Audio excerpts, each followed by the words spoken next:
Mongolia does not disappoint. Imagine a territory half as large as Europe, but with only 2.5 million inhabitants. The land of the eternal blue sky is ideal for those who hope to find, in an ever-shrinking world, remote and amazing places. Mongolia is one of the highest places on Earth. Located between Russia and China, it is characterized by its seemingly infinite plains and by the nomadic tradition of its peoples, who we will visit throughout our journey and who continue to live in tents. They are completely dedicated to their herds as their ancestors were.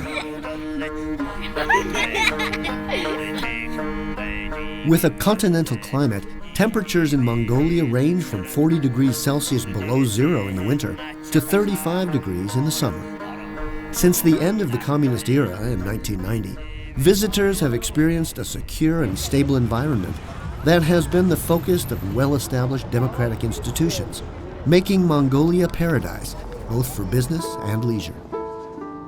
A visit to the Ganden Monastery in Ulaanbaatar, the dynamic capital of the country. The mesmerizing natural beauty of the northern regions.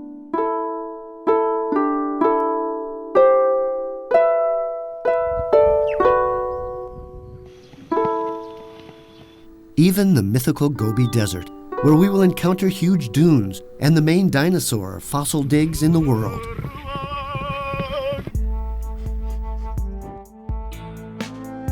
And encounters with its welcoming and generous people will turn this journey into a unique discovery and an unforgettable experience.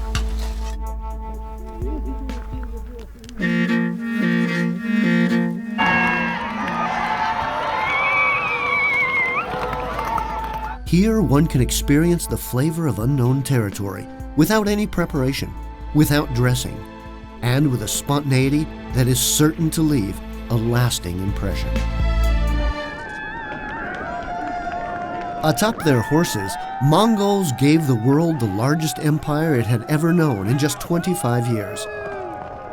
Larger than the Roman Empire, larger than all territories conquered by Alexander the Great, Mongolia was forged under the leadership of Temujin, known as Genghis Khan, the emperor of all men to his men, who venerated him and still venerate him today.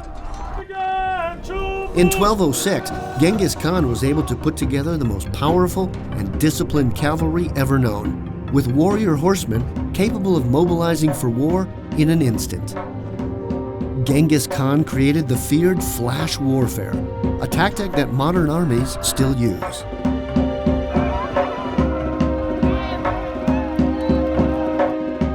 This national hero and his successors conquered all of Asia and European Russia, and they established armies even in Central Europe and in Southeast Asia, without ever abandoning their families, who traveled with them in their years. Genghis Khan's conquests were a major reason for the genetic mix that took place between Mongols and other people. It is said that the greatest treasures for the Mongols were the two key elements for life on the steppes, women and horses. It is also said that 1 out of every 200 people is a descendant of Genghis Khan, although only Mongol children are born with a blue stain on their back that disappears after their first year. Along with a tradition of liberty and free movement that characterizes nomads, and during a period of time known as Pax Mongolica, the Mongols covered an open and secure territory for commerce and for the free practice of religion that began in the Far East and ended in Europe, an area that voyagers and explorers such as Marco Polo took full advantage of. After the death of Genghis Khan and of his eldest son, nothing more was known of his audacious cavalry. The Mongols are still the only people to ride on foot, which enables them to cover long distances without tiring out the horses too much, since the horseman eases its jumps with his knees, and also allows them to rotate their torso completely in order to shoot arrows against the enemy in any direction.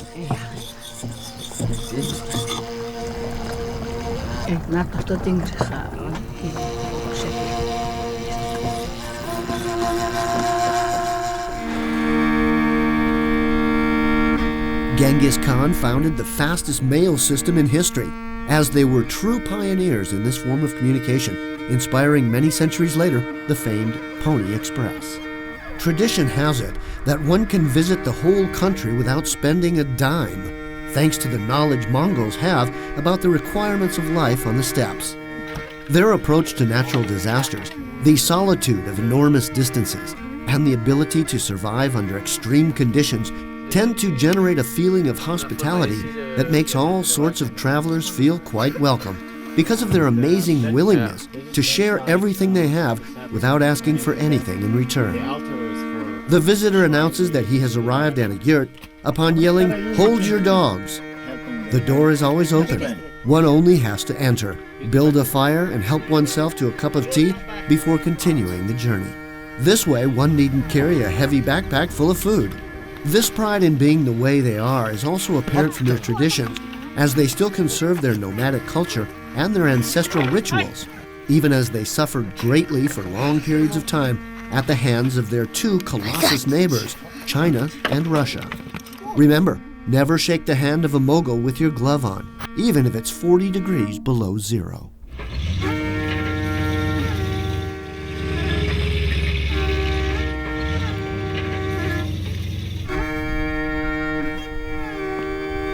With 80% of its territory dedicated to pasturing, Mongolian nomads search for pastures for their varied herds.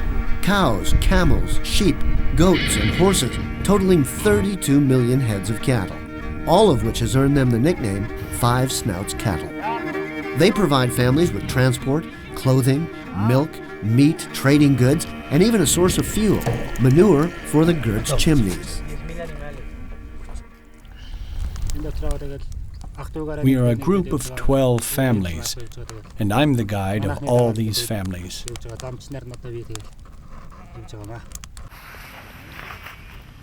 We are heading towards Erdenet in order to be close to the market and to other opportunities, such as a school for our children to study in.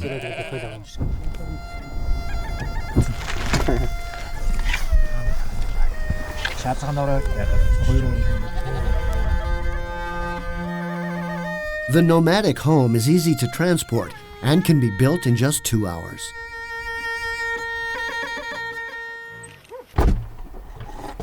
Protocol requires it to be opened with the left hand and to enter through it and exit it in a clockwise cycle. The door must always face south, thus avoiding the wind from the north. On the left, one can find an area for the woman and her work utensils. Towards the back is an area reserved for guests, as well as for the koimor, which houses the head of the family.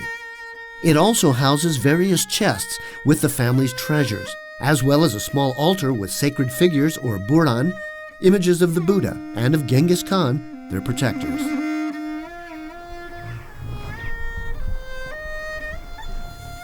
Daily chores are evenly distributed. For instance, it is the woman who milks the cattle, something she does twice a day, while the man goes out to get wood or watches over their cattle.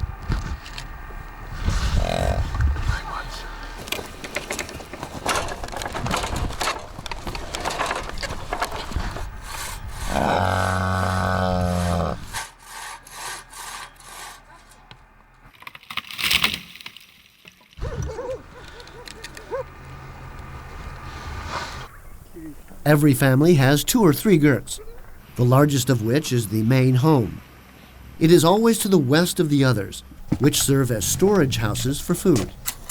These nomads have found truly extraordinary solutions to their everyday problems of survival.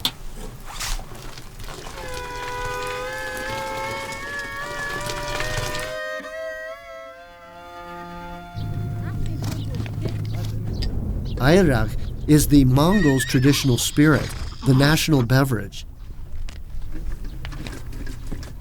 It is prepared during the summer by storing mare's milk for a few days and always mixing it with the same pole.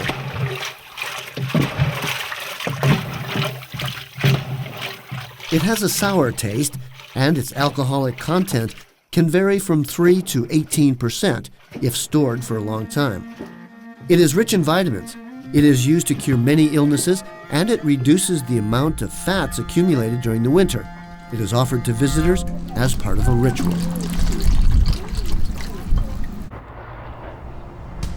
In such a vast nation with a low population of only 2.5 million people, Ulaanbaatar, with a population of 1.5 million, is the only urban center worth mentioning.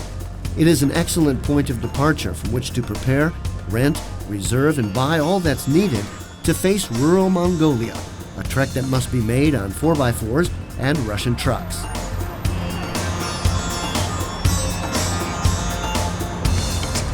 A network of roads emanates from the capital towards the other important cities. Ulaanbaatar has a variety of activities that can be enjoyed throughout the day, including a visit to its temples, museums, markets, and plazas. It also has a lively nightlife with 600 bars, restaurants, and discos.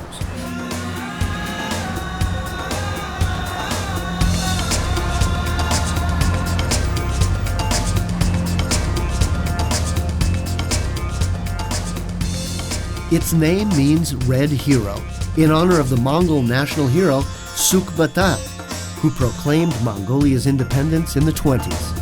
His statue presides over the main plaza of Ulaanbaatar. It lies across from Parliament and the modern Palace of Culture. The most important temple is the Gandan Kid Monastery. It is located in the center of the city, and it is the destination of many lamas who come to pray.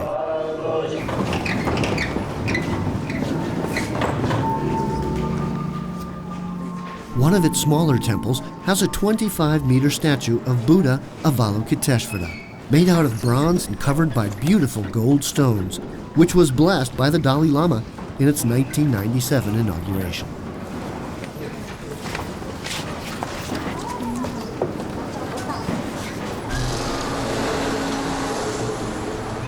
Ulaanbaatar is a city of wide avenues with large buildings that have withstood the test of time and the end of Soviet socialist dominance, where you can find people sitting at tables outside a bar, dressed in their deal, the traditional Mongol apparel.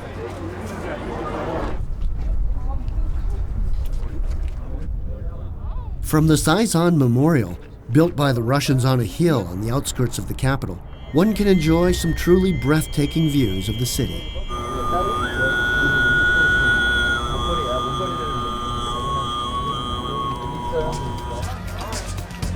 On the streets of Ulaanbaatar, we found moving phone booths, Mongols with a landline telephone that is in fact a camouflaged cell phone, useful for communicating with the guards that surround the city.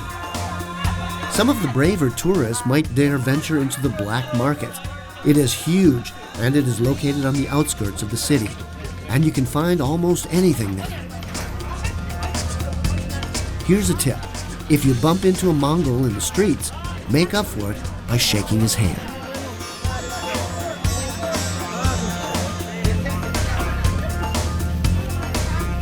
Ulaanbaatar has an excellent university with a historical library famous for its Mongol, Chinese, and Tibetan manuscripts. Mongol calligraphy is almost 2,000 years old. This is besides the symbolic pictures, seals, and letters we found on rocks, caves, and petroglyphs spread throughout the country. Mongol classical writing is one of the marvels of spirituality and a beautiful legacy of Mongolia that was inspired by the special sounds inherent in the Mongol language. Batbayar Dovdan is a professor of calligraphy and writing. Calligraphy is based in philosophy, in a vision of this world. For example, if I take a look at Japanese, Korean, or Arabic calligraphy, I can tell a lot about their philosophy and how they see the world.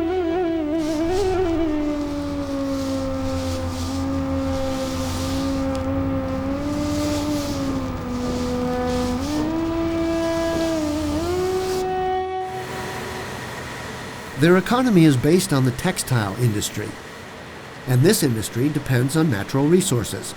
We bought some handmade rug, dresses, and accessories, as well as some cashmere, a type of precious wool from goats with which they make clothing for export all over the world. Haute couture is one of the capital's fortes.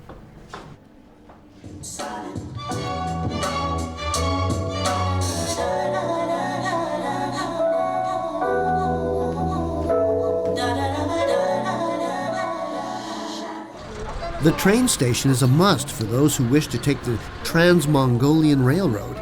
It is a section of the Trans-Siberian Rail that goes from Russia to China through Mongolia. This iron colossus has taken some getting used to for the Mongols. If you want to visit Mongolia, buy a horse and start your journey, is what they advise.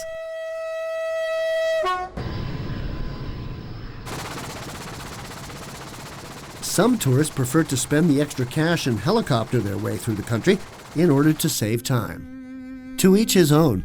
We prefer our rugged 4x4.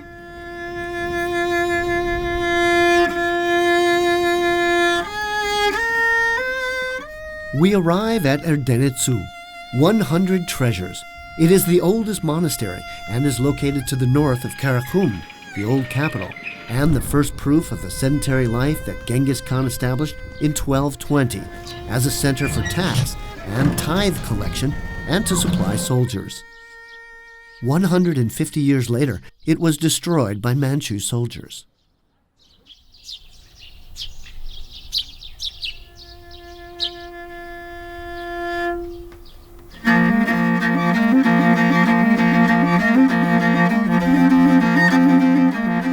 Erdenetsu outlasted the Russian purges.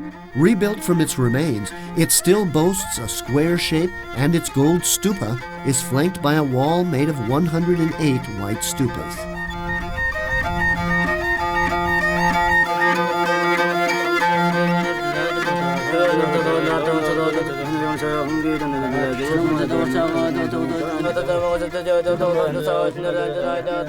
This Lama monastery was founded in 1586 by Altai Khan and is Mongolia's most famous historical and religious building.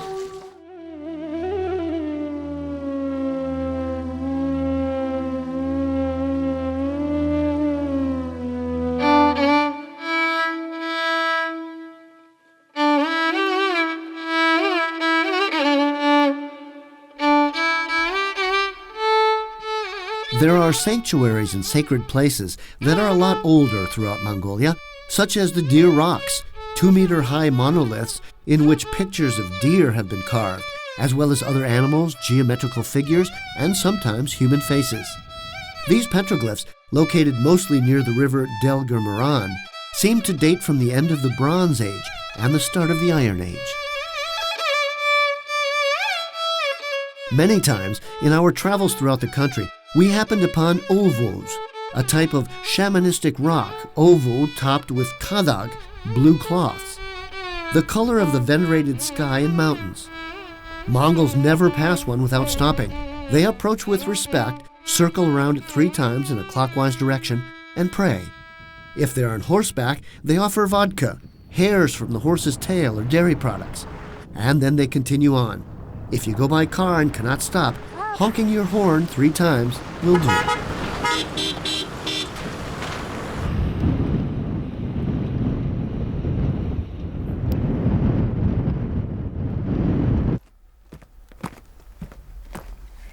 In the north of the country, almost on the border with Russian Siberia, we can enjoy the amazing visual spectacle that is Lake Hovsgol, the intense blue pearl. It has an area of 2,760 kilometers and is famous for the purity of its water and for its majestic environs. This great reservoir is covered with a sheet of ice in the winter.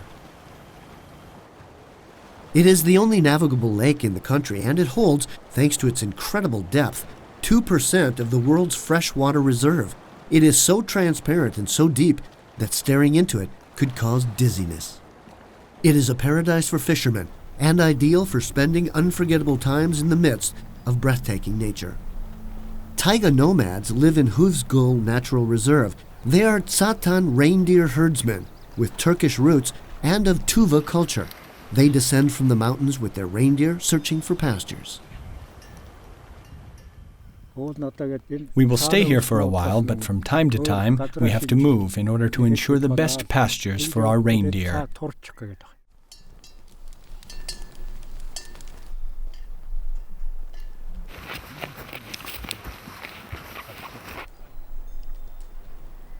There are 2 or 3 families with approximately 200 or 300 reindeer. The rest of the families have 20 or 30 like us. To the west of the taiga there are another 20 families.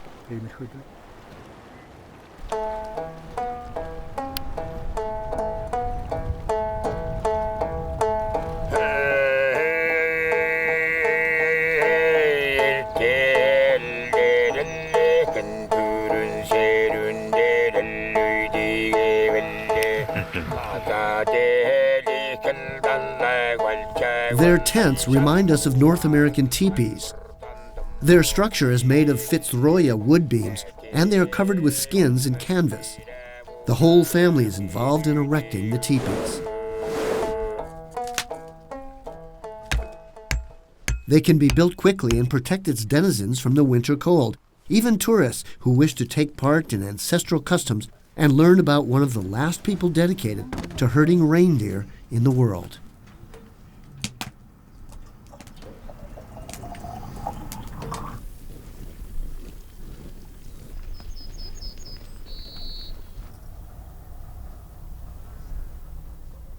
Lake Husvug is full of surprises.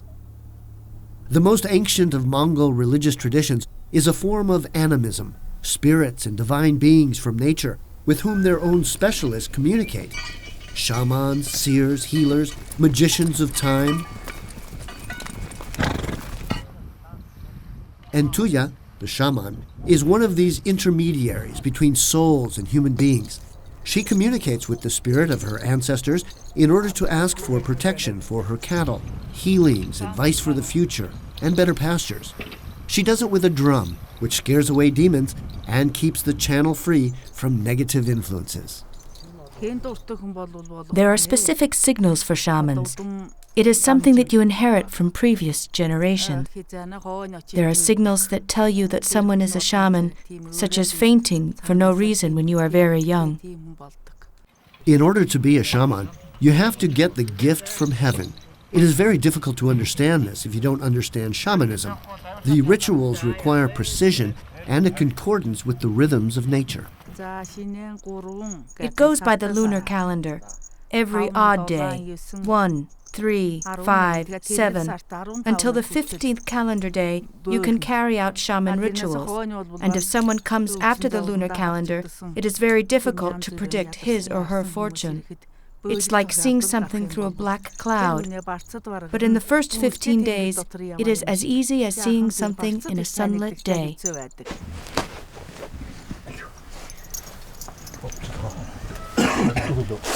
And with the appropriate symbolic dress, complete with boots, she gives us a ritual sacred dance that ends when she goes into a trance and thus begins her trip to the next world.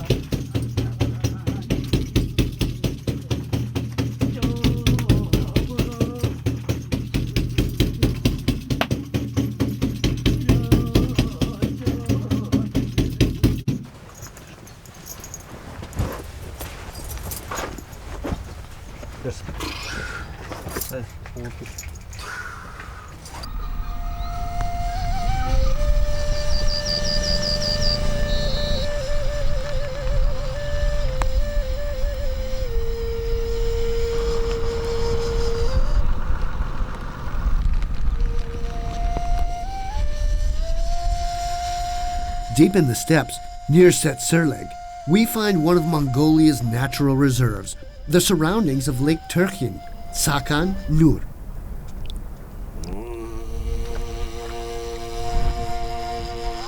The Orgo Mountain is an extinct volcano 2,240 meters high.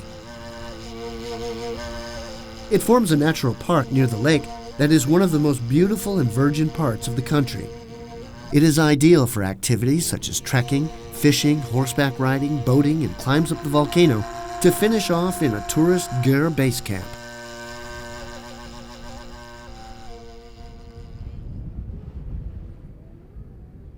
We are now in the Altai Mountains in western Mongolia, near the Russian border.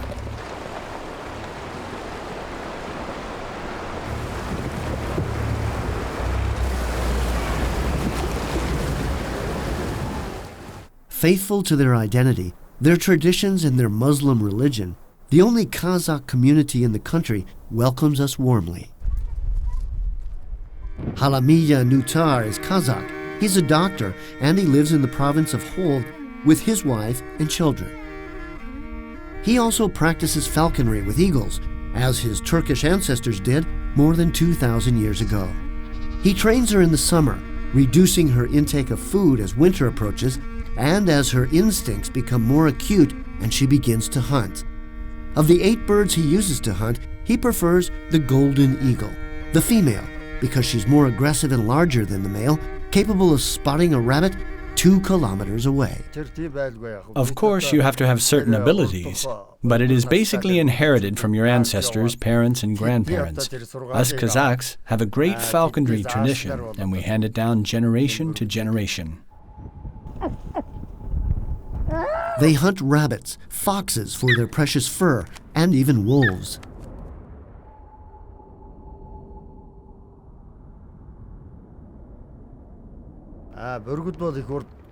The truth is that eagles live for a long time, but people keep them for 30 years.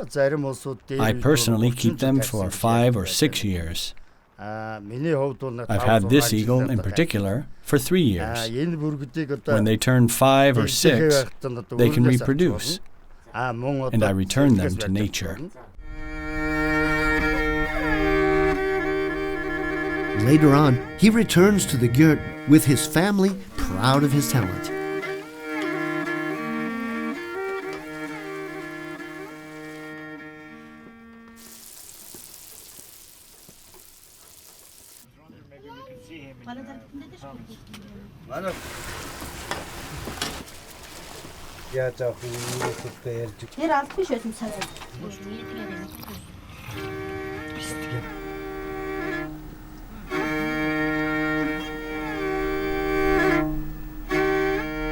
A few kilometers away from Hovsgol, an important archaeological site can be found, the Senerin Cave, where we have had the privilege of observing valuable caveman paintings, dating back 40,000 years.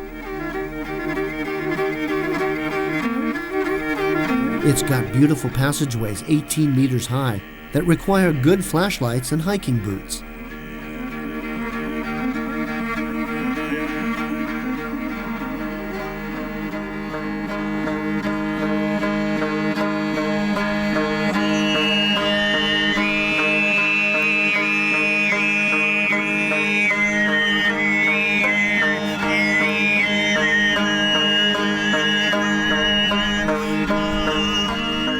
In the province of Hovsgol, we find a sample of this country's traditional music, which includes a large variety of instruments and singing styles, the most famous of which is the renowned male kumi, or Mongolian throat singing.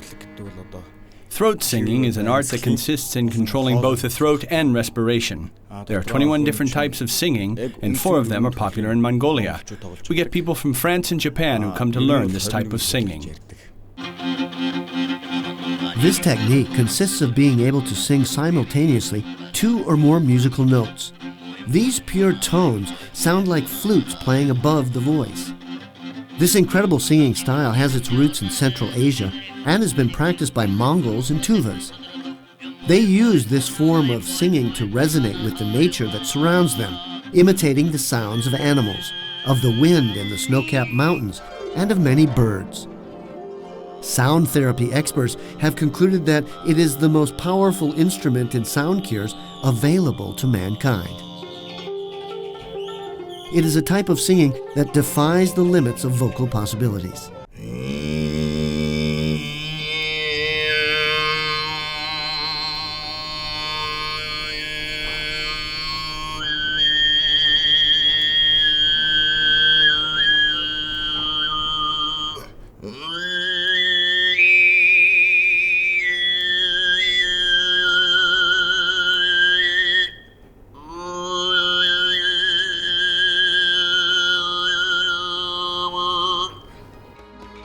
But what never fails to garner attention in any spectacle is contortionism. It is prevalent in Mongolia, but it requires talent and constant practice from the age of 5.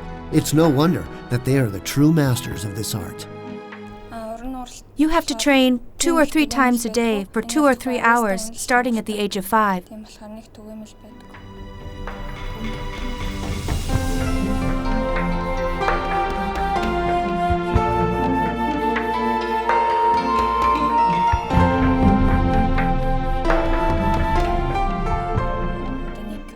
We are very proud to represent Mongolia in the art of contortionism in such a unique way.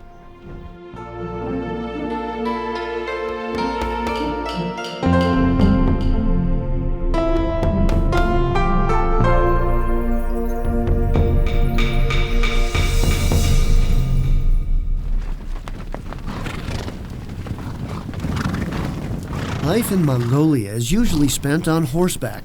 It is the land of the horses. Everything depends on this animal. Sports, leisure, life, transportation, work. Horses are mythical. They are legend. They constitute, in part, the origin of the Mongol Empire. It is thought that a child learns to ride on horseback before he learns to walk. Horse training in Mongolia is more than just a job. It can garner national awards and recognition if the horse responds well during a race and wins. The 40-day training period before the race is decisive. One must make a horse sweat and lose fat, which is why they use blankets to cover the horse while it runs. Kids are used as jockeys in races. They begin to ride when they are 3 years old and compete when they are 6. Part of the ritual is to make the horse know when the race is about to start, which is accomplished by singing to prepare it.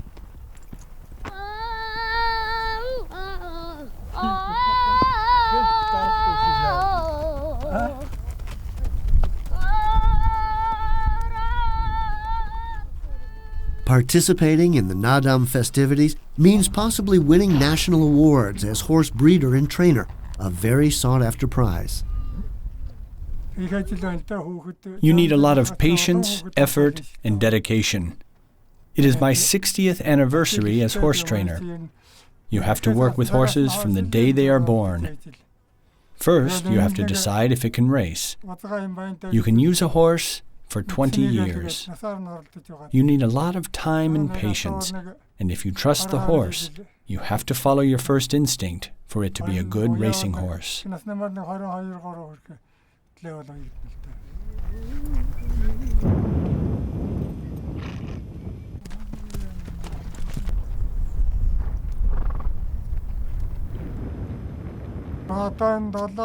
I have 2 adult horses, one that is 4 years old and another that is 2. They both performed very well last year, so I expect better results this year.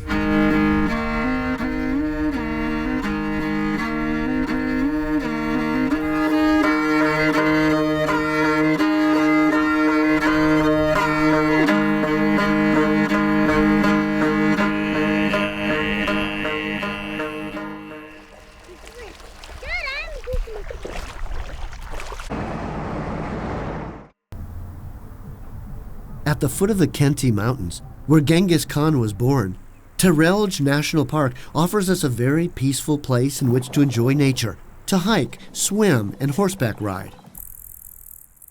Alongside a few nomadic herding families, the breathtaking beauty of the mountains, the steppes, and the alpine forests can be taken in at will. One can also enjoy 2 particular curiosities, the rocks of the turtle and of the book-reading monk. They are 2 among many enormous rock formations created by ancient glaciers during the Mesozoic era.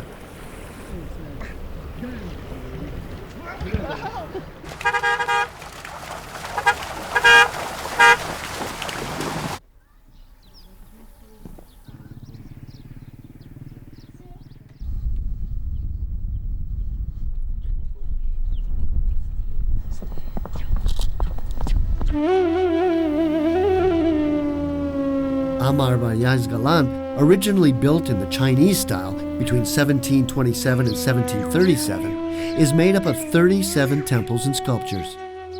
The communist purges of the 1930s were responsible for the partial destruction and subsequent decay of the monastery.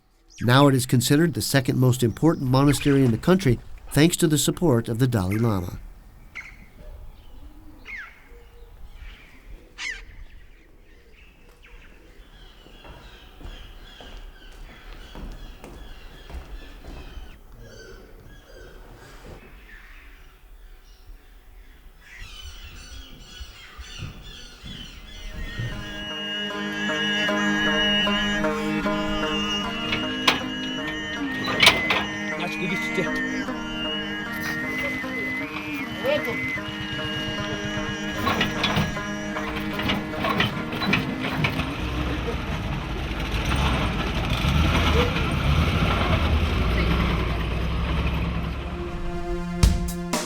South of Amar Bayaz Galan, we find the copper mine of Erdenet, the third largest open-pit surface mine in the world. This is the most important company in the Mongolian economy. What's more, the city grew around the mine to such an extent that it is the second most important city in the country.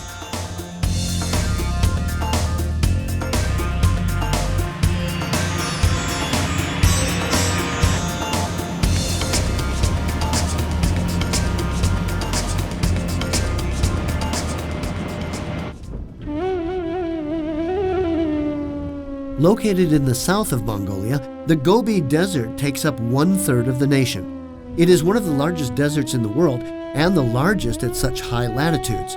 It is extremely diverse, even in its climate, which boasts an amazing temperature range of 80 degrees from winter to summer.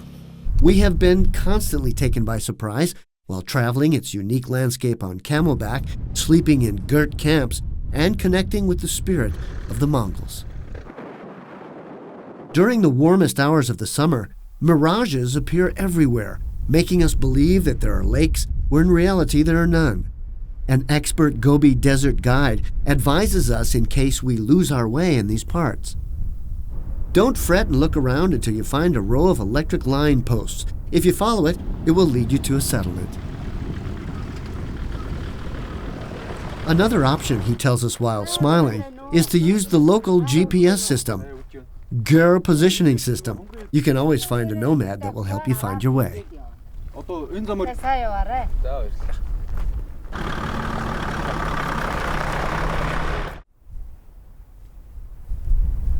In the mid-Gobi region, we find a group of granite rock formations in which two monks carved inscriptions in the 19th century. Legend has it that Genghis Khan set up camp here during one of his journeys.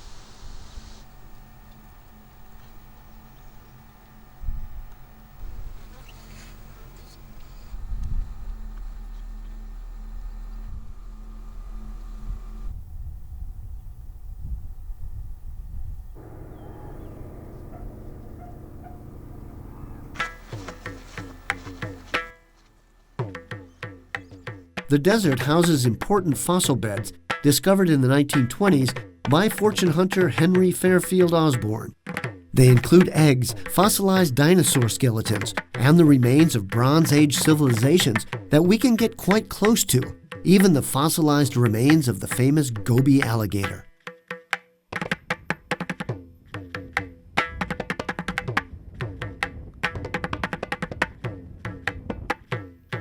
Another rarity of the desert is that in its mountains, the last of the desert bears can be found, as well as Bactrian camels, and many species of horses and reptiles. Because of this entire unique fauna, it was declared a UNESCO Biosphere Reserve in 1991.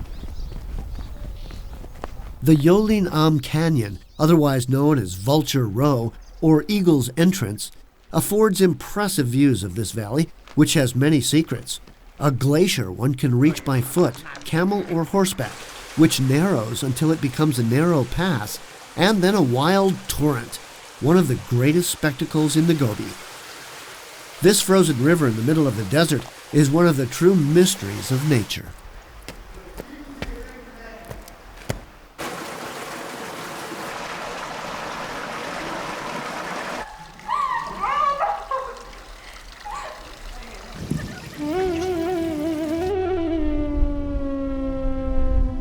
The sand dunes of Hongorinels, which means singing dunes, are 180 kilometers long and 100 meters high, the tallest in Asia.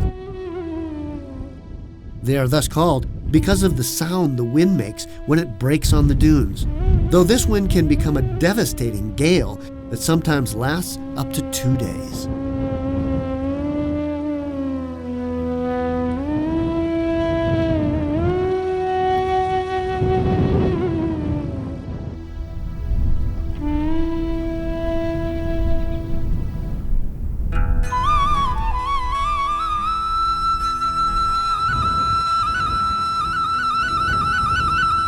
The most representative animal of the Gobi is the Bactrian camel, with its 2 humps. Dembarel breeds camels. He has around 40 of them, both young and adult. His father was a breeder, and his youngest son carries on the family tradition. I have been living here for 70 years. When I was a child, I spent time taking care of animals with my parents.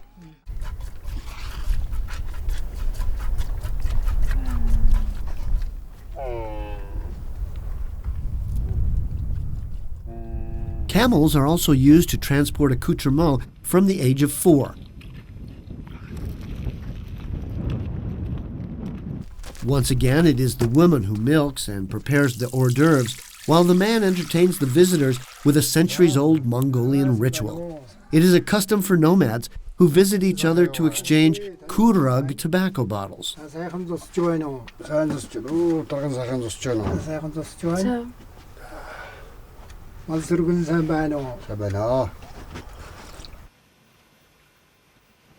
It has none of the effects associated with narcotics, and it has a minty taste.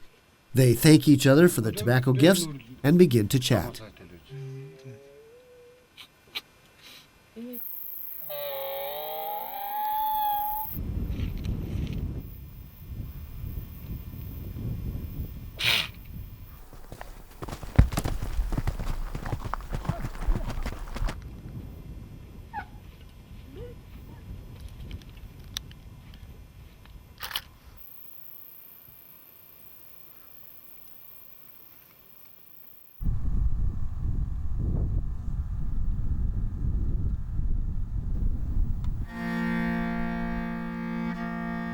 The dunes lead us to Bayan Sag, which means rich in Saksaul shrubs.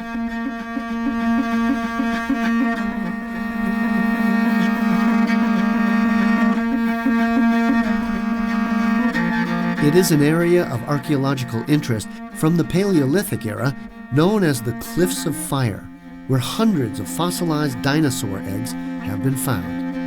A visit through the dinosaur cemetery is a real luxury for one who seeks out footprints. And watching the sunset in the so-called Cliffs of Fire is a real luxury for one who seeks out beautiful lights.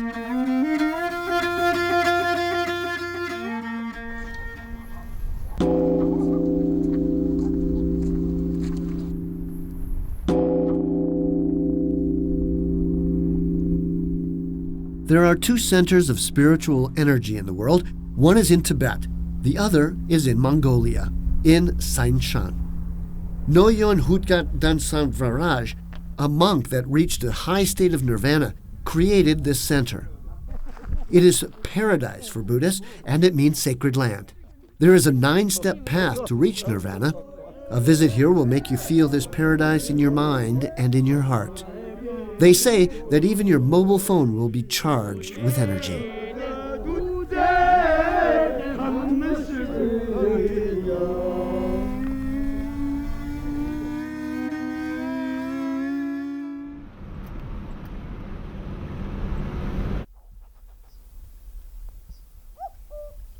Hustai Nuru, Birch Mountains in Mongol. It is the national park of the southwest of Mongolia, where not only deer and wolves live, but also the last 150 wild Mongol horses, called Przewalski, or Taki. It is the last species of wild horses left on the planet. These so-called Genghis Khan horses are genetically different from their more common cousins.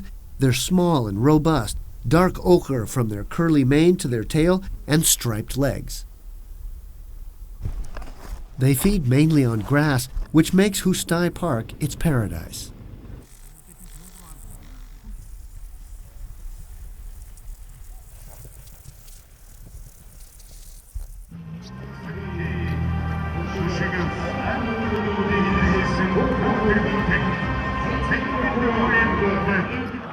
Naddam has been Mongolia's national festival since the days of the Hunu. It is celebrated every year from the 11th to the 13th of July, on the eve of the short but splendid Mongol summer.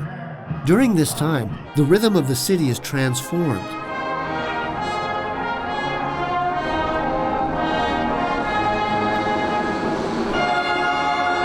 Ulaanbaatar brims with preparations for the celebrations, sparing no detail, for this is the festival that currently constitutes Mongolia's main tourist attraction. Mongolian nomads take advantage of this occasion to meet, to put their muscles to the test in wrestling matches, and put their eyes to the test in archery competitions. But above all, Naddam is all about horseback riding, showing off horses, buying and selling them, and racing them until exhaustion, even if they end up crying over a horse that has collapsed. For a Mongol, a horse is like a brother. All this is done to prove that they are true children of Genghis Khan. The three most important events of this festivity are three competitions: wrestling, horse racing, and archery. The best wrestlers in the world are Mongolian. The competition takes place in Ulaanbaatar's central stadium. There are no weight categories nor time limits. The first wrestler to hit the ground loses, which is why they can remain tangled to each other for hours on end. The winning fighter receives the title of lion and honors his defeated foe and the judge with the dance of the eagle.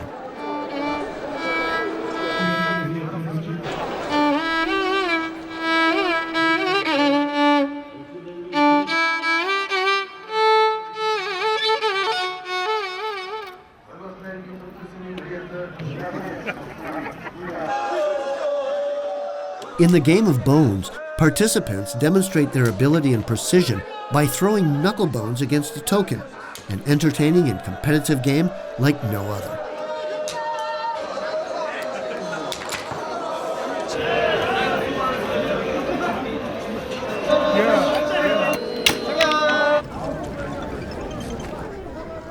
In olden times, archery competitions were of great military significance. Archers stand in line and shoot arrows at a target made of hollow balls, made of skin bundled up in the shape of a pyramid.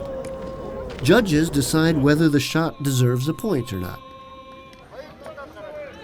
If an archer hits the bullseye, the judges face the archer with their hands up high and sing the song of flattery.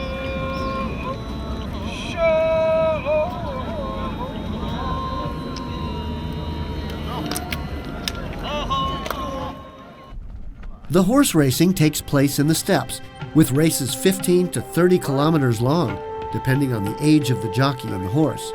Up to 6,000 horses participate in the races, 300, 600 per category. It is a tough trial that awards strength and mastery. Boys and girls between the ages of 6 and 13 race them, although sometimes children as young as 5 also ride. They ride with no protection besides their traditional dress. They sing the mantra before beginning each competition to warn the horse that the race is about to begin.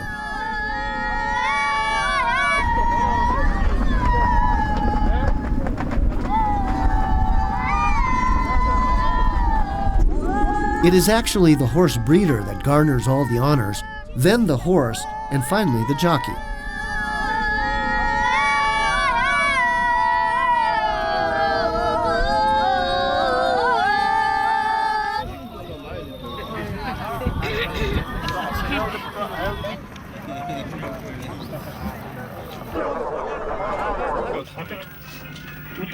The horse trainer follows the race on television in the company of family and friends, as does the rest of Mongolia.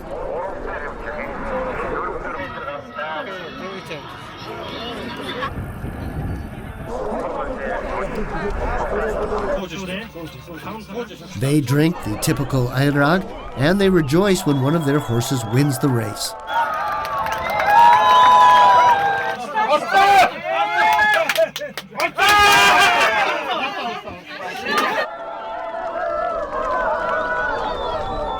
The award for the winner of each category is the title of Tumni Ek.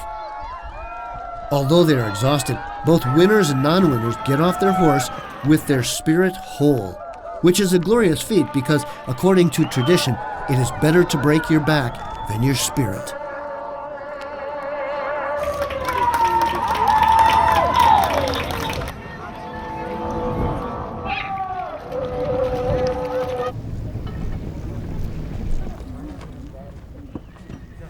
In the meantime, the horde of spectators gets close to the horses to get their sweat. This is done as a sign of admiration, respect, and for good luck.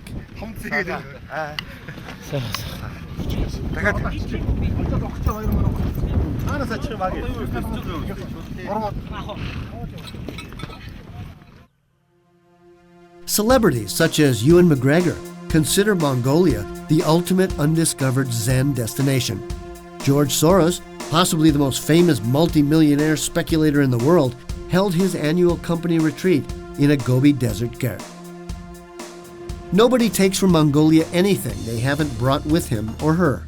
The immense steppe is like the watering place of the heart, making the superfluous disappear and the essential flow.